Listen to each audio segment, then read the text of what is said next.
isi birta ke mela mate ning rong non por ke tum karbi tum sme lamarjan na kachi hum asandala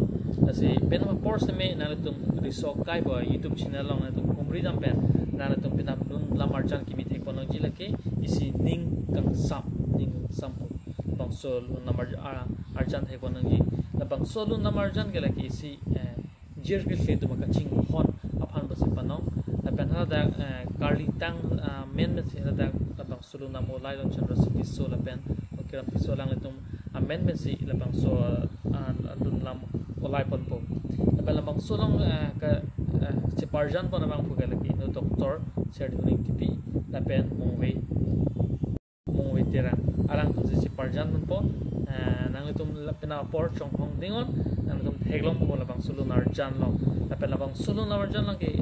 kilun pon ase ke jumai nai tum silun pon lo mare ka che thang nai tum harmony la pen bismo la pen break to malang to group team tum bang form chop to bang sulun ase ki jumei o to masela se pena por na tum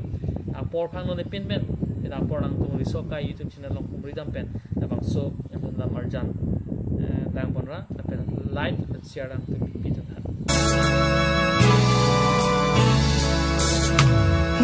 nang kayar chonan do versi